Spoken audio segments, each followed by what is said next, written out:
नमो भगवते वासुदेवाय। नमस्कार प्रिय भक्तों, कथा को शुरू करने से पूर्व कृपया हमारे चैनल को सब्सक्राइब करें, शेयर पे लाइक करें और कमेंट में अवश्य लिखें ओम नमो भगवते वासुदेवाय। व्रत साम तथा सामनाम गायत्री छंद सामहम मासानाम मार्गशीर्ष अहम ऋतूनाम कुसुमाकरः। ओम नमो भगवते वासुदेवाय। यह भगवत गीता का एक श्लोक है जिसमें श्री कृष्ण जी कह रहे हैं कि मैं मासों में मार्गशीर्ष हूँ। तो आप ही समझ सकते हैं कि इसकी महिमा कितनी है। यह श्लोक आज हम आपको फिर से इसलिए याद दिला रहे हैं क्योंकि आज हमारा मार्गशीर्ष मास महात्म्य का आखिरी अध्याय है। अगर आप हमारी श्रृंखला से जुड़े रहे होंगे तो आपने आनंद लिया पहले स्कंद पुराण के मार्गशीर्ष मास के महात्म्य के अध्यायों का, और आज जबकि हम पद्म पुराण में से लिए हुए मार्गशीर्ष मास महात्म्य का आखिरी अध्याय पढ़ने जा रहे हैं। हम यही आशा करते हैं कि आपका माघ स्नान अवश्य संपूर्ण हुआ हो और आपको इस महात्म्य का फल अवश्य प्राप्त हो। तो आइए आज का आखिरी अध्याय शुरू करते हैं। जय श्री कृष्ण। आखिरी अध्याय जिसका शीर्षक है माघ मास के स्नान से सुव्रत को दिव्य लोक की प्राप्ति। गुरु वशिष्ठ जी कहते हैं, राजन सुनो, मैं तुमसे सुव्रत के चरित्र का वर्णन करता हूँ। यह शुभ प्रसंग श्रोताओं के समस्त पापों को तत्काल हर लेने वाला है। नर्मदा के रमणीय तट पर एक बहुत बड़ा अग्रहार ब्राह्मणों को दान में मिला हुआ गांव था। वह लोगों में अकलंक नाम से विख्यात था। उसमें वेदों के ज्ञाता और धर्मात्मा ब्राह्मण निवास करते थे। वह धन धान्य से परिपूर्ण था और वेदों के गंभीर घोष से संपूर्ण दिशाओं को मुखरित किए रहता था। उस गांव में एक श्रेष्ठ ब्राह्मण थे जो सुव्रत के नाम से विख्यात थे। उन्होंने संपूर्ण वेदों का अध्ययन किया था। वेदार्थ के वे अच्छे ज्ञाता थे। धर्म शास्त्रों के अर्थ का भी पूर्ण ज्ञान रखते थे। पुराणों की व्याख्या करने में वे बड़े कुशल थे। वेदांगों का अभ्यास करके उन्होंने तर्क शास्त्र, ज्योतिष शास्त्र, गज विद्या, अश्व विद्या, 64 कलाएं, मंत्र शास्त्र, सांख्य शास्त्र तथा योग शास्त्र का भी अध्ययन किया था। वे अनेक देशों की लिपियां तथा नाना प्रकार की भाषाएं भी जानते थे। यह सब कुछ उन्होंने धन कमाने के लिए ही सीखा था तथा लोभ से मोहित होने के कारण अपने भिन्न भिन्न गुरुओं को गुरु दक्षिणा भी नहीं दी थी। उपायों के जानकार तो थे ही। उन्होंने उक्त उपायों से बहुत कुछ धन का उपार्जन किया। उनके मन में बड़ा लोभ था, इसलिए वे अन्याय से भी धन कमाया करते थे। जो वस्तु बेचने के योग्य नहीं है उसको भी बेचते और जंगल की वस्तुओं का भी विक्रय किया करते थे। उन्होंने चांडाल आदि से भी दान ले लिया, कन्या बेची तथा गौ, तिल, चावल, रस और तेल का भी विक्रय किया। वे दूसरों के लिए तीर्थ में जाते, दक्षिणा लेकर देवताओं की पूजा करते, वेतन लेकर पढ़ाते और दूसरों के घर खाते थे। इतना ही नहीं, वे नमक, पानी, दूध, दही और पकवान भी बेच दिया करते थे। इस तरह अनेक उपायों से उन्होंने यत्न पूर्वक धन कमाया। धन के पीछे उन्होंने नित्य नैमित्तिक कर्म तक छोड़ दिया था। न खाते थे न दान करते थे। हमेशा अपना धन गिनते रहते थे कि कब कितना जमा हुआ। इस प्रकार उन्होंने 1 लाख स्वर्ण मुद्राएं उपार्जित कर ली। धनोपार्जन में लगे लगे ही वृद्धा अवस्था आ गई और सारा शरीर जर्जर हो गया। काल के प्रभाव से समस्त इंद्रियां भी शिथिल हो गईं। अब वे उठने और कहीं आने जाने में असमर्थ हो गए। धनोपार्जन का काम बंद हो जाने से स्त्री सहित ब्राह्मण देवता बहुत दुखी हुए। इस प्रकार चिंता करते करते जब उनका चित्त बहुत व्याकुल हो गया तब उनके मन में सहसा विवेक का प्रादुर्भाव हुआ। सुव्रत अपने आप कहने लगे, मैंने नीच प्रतिग्रह से, नहीं बेचने योग्य वस्तुओं के बेचने से तथा तपस्या आदि का भी विक्रय करने से यह धन जमा किया है, फिर भी मुझे शांति नहीं मिली। मेरी तृष्णा अत्यंत दुस्सह है। यह मेरु पर्वत के समान असंख्य सुवर्ण पाने की अभिलाषा रखती है। अहो, मेरा मन महान कष्टदायक और संपूर्ण कलेशों का कारण है। सब कामनाओं को पाकर भी यह फिर दूसरी नवीन कामनाओं को प्राप्त करना चाहता है। बूढ़े होने पर सिर के बाल पक जाते हैं, दांत टूट जाते हैं, आंख और कानों की शक्ति भी क्षीण हो जाती है, किंतु एक तृष्णा ही ऐसी है जो उस समय भी नित्य तरुण होती जाती है। जिसके मन में कष्टदायिनी आशा मौजूद है, वह विद्वान होकर भी अज्ञानी है, अशांत है, क्रोधी है और बुद्धिमान होकर भी अत्यंत मूर्ख है। आशा मनुष्यों को नष्ट कर देने वाली है, उसे अग्नि के समान जानना चाहिए। अतः जो विद्वान सनातन पद को प्राप्त करना चाहता हो, वह आशा का परित्याग कर दे। बल, तेज, यश, विद्या, सम्मान, शास्त्र ज्ञान तथा उत्तम कुल में जन्म, इन सब को आशा शीघ्र ही नष्ट कर देती है। मैंने भी इसी प्रकार बहुत क्लेश उठाकर यह धन कमाया है। वृद्धा अवस्था ने मेरे शरीर को भी गला दिया और सारा बल भी हर लिया। अब से मैं श्रद्धा पूर्वक परलोक सुधारने के लिए प्रयत्न करूंगा। ऐसा निश्चय करके ब्राह्मण देवता जब धर्म के मार्ग पर चलने के लिए उत्सुक हुए, उसी दिन रात में कुछ चोर उनके घर में घुस आए। आधी रात का समय था।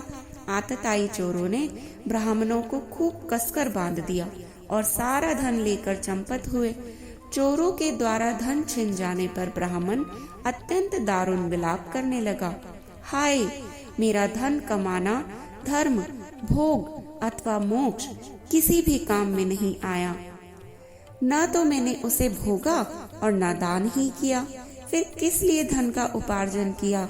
हाय हाय, मैंने अपने आत्मा को धोखे में डालकर यह क्या किया। सब जगह से दान लिया और मदिरा तक का विक्रय किया। पहले तो एक ही गौ का प्रतिग्रह नहीं लेना चाहिए। यदि एक को ले लिया तो दूसरी का प्रतिग्रह लेना कदापि उचित नहीं है। उस गौ को भी यदि बेच दिया जाए तो वह 7 पीढ़ियों को दग्ध कर देती है। इस बात को जानते हुए भी मैंने लोभवश ऐसे पाप किए हैं। धन कमाने के जोश में मैंने एक दिन भी एकाग्रचित होकर अच्छी तरह संध्योपासना नहीं की। अगर्भ अर्थात ध्यान रहित या सगर्भ ध्यान सहित प्राणायाम भी नहीं किया। 3 बार जल पीकर और 2 बार होठ पोंछकर भली भांति आचमन भी नहीं किया। उतावली छोड़कर और हाथ में कुश की पवित्री लेकर मैंने कभी गायत्री मंत्र का वाचिक, उपांशु अथवा मानस जप भी नहीं किया।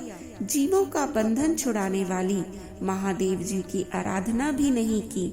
जो मंत्र पढ़कर अथवा बिना मंत्र के ही शिवलिंग के ऊपर एक पत्ता या फूल डाल देता है, उसकी करोड़ों पीढ़ियों का उद्धार हो जाता है, किंतु मैंने कभी ऐसा नहीं किया। संपूर्ण पापों का नाश करने वाले भगवान विष्णु को कभी संतुष्ट नहीं किया। 5 प्रकार की हत्याओं के पाप शांत करने वाले पंचयज्ञों का अनुष्ठान भी नहीं किया। स्वर्ग लोक की प्राप्ति कराने वाले अतिथि के सत्कार से भी वंचित रहा।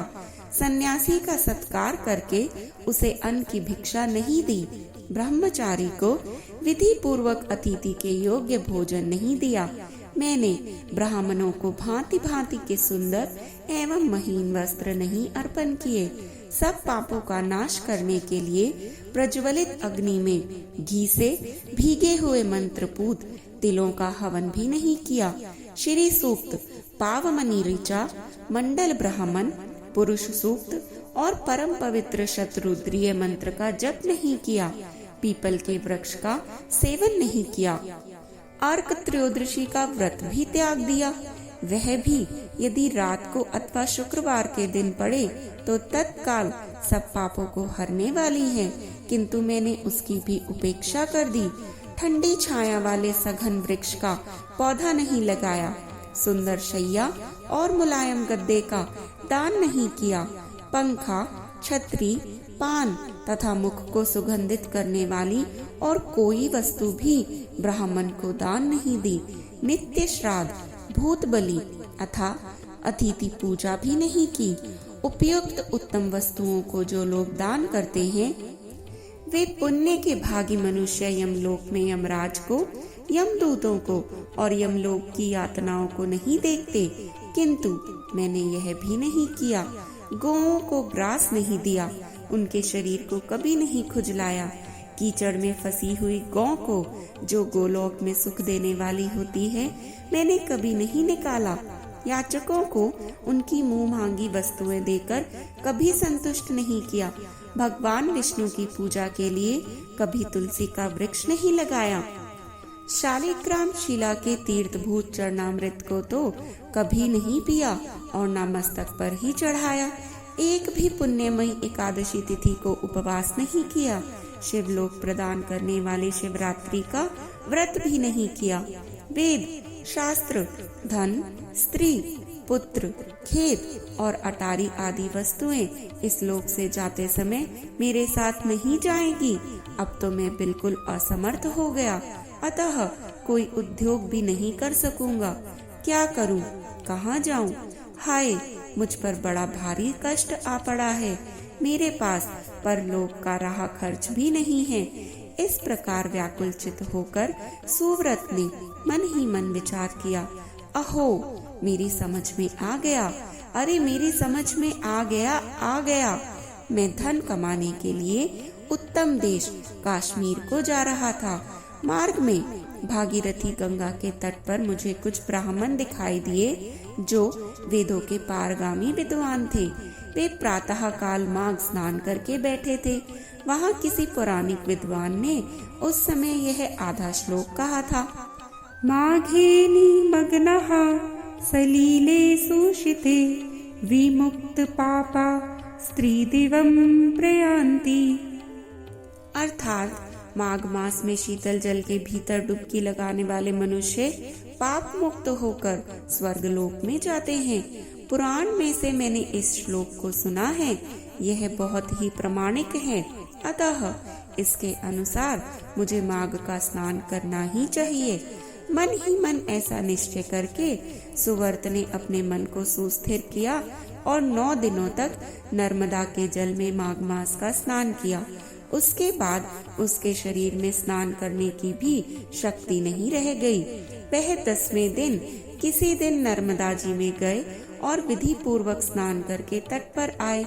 उस समय शीत से पीड़ित होकर उन्होंने प्राण त्याग दिए।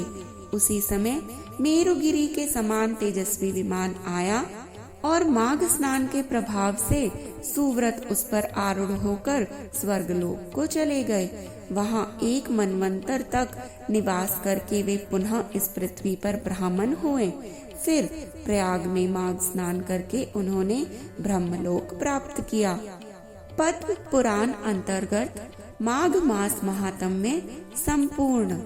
जय श्री हरि, जय केशव।